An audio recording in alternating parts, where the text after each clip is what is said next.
Hello, I'm Dr. Jester, and welcome to the jungle. It's getting to be a thing lately, isn't it? But, we're gonna get used to it. Here we go, shall we? From PC Gamer, Ubisoft CEO says Star Wars Outlaws tanked because people are bored of Star Wars. Quote, the brand it belonged to was in a bit of a choppy waters. Let me put it this way. Yes, he's partially correct. But here's the thing, being partially correct is not fully correct. It's just partial. And being partial is possibly ish, tiny little bit hiding the truth. Obviously, he also admits later in the article that the game came out buggy. Oh yes, it was very buggy. I mean, there are so many hilarious videos out there in which the game failed spectacularly. And that is true. But the problem is that I don't think he is ever going to address is that the game was a woke slop. People did not like what they did with the character. The actress is very beautiful, but for some reason, for absolutely weird reason, they added some butthole on her chin. And yes, it's a big, gigantic, massive butthole. A butthole so big that it could eclipse the universe on her chin. And then they decided that to have fun and make it a woke slop, I mean... Really, Star Wars used to be a male, mostly centric universe or product, to the point that it became famous because of it. There were females, and the few women who liked Star Wars enjoyed it as is. And that's not a problem, because there are franchises for women and franchises for men, and it's completely normal. But the problem is that they decided to, for some reason, to completely erase or destroy the legacy of the original Star Wars. So now we became bored and tired of Star Wars because it sucks. I mean, how many successful Disney movies and TV shows were out there that were actually good?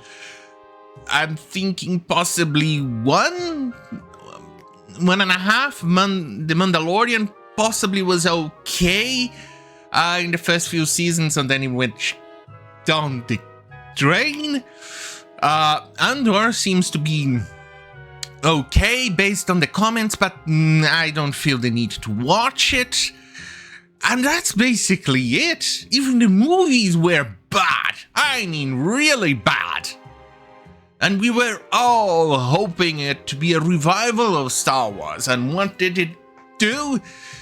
It basically left Disney unable to pay off their purchase of Lucasfilm. That was the last release of the, I don't know what's the name, a report or something. But before I continue, here is something super awesome.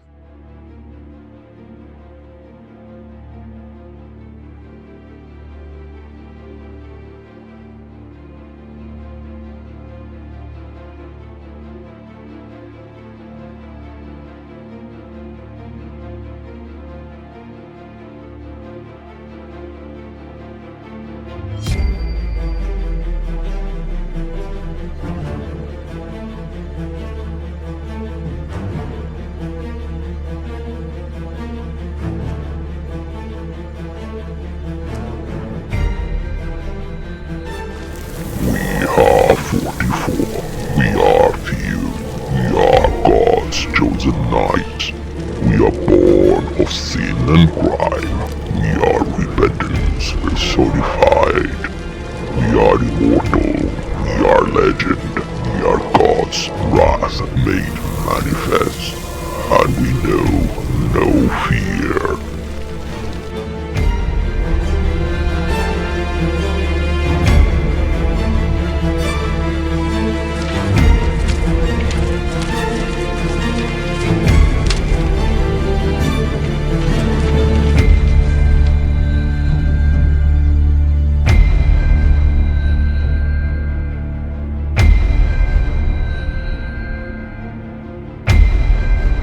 I'm back, baby. Yeah, right. So, continuing, shall we? I'm going to cover now what the article said. They also didn't quite cover the problem of the game itself, but hey, at least they didn't blame this on Trump, on the Tangerine Man. It's a miracle, really. A very big miracle. Right, anyway, so let's continue. When shareholder asked Guillemot straight up whether this was a failure of marketing, the question, being live translated from French during the meeting, yeah, okay, was phrased thusly. What have you learned from the failure of Outlaws in terms of sales? Have you learned anything new in terms of pricing, in terms of marketing? We didn't reach our sales target, says Guillemot. The game suffered from a number of items. First, it suffered from the fact that it was released at a time when the brand that it belonged to was in a bit of a choppy waters. Yes, like I said, yes. But that's just seeing one part of the problem. The other part is that it's a big, huge, massive problem of the wokeness that they decided to insert into the game. It just became slop, just generic Disney garbage that we just didn't want. Yeah, it's what the games journalist said. Yeah, okay, that's not a good thing for you to add now, but okay. Star Wars fatigue feels like it's been a thing ever since Disney acquired the brand and began blasting out forgettable shows. Yeah. Forgettable indeed. I think the only two that I can actually remember was Andor and Mandalorian. Until the guy here mentioned Acolyte, which took me a while to remember what it was. And once it did, I was glad it got cancelled. That thing was garbage. But for some reason, this guy seems to be mentioning it quite a bit. Seems he's a little bit, but hurt over it. Just a tiny little bit, but hurt. Tiny little bit, okay. Anyway, Guillemot does admit, however, the Outlaws wasn't perfect either. The game had a few items that still needed to be polished at launch. They were polished and debugged in the early weeks after release, but it did affect sales volumes. And not only that, once again, you're still not seeing the biggest contributor of a bad Star Wars. Let me put it this way.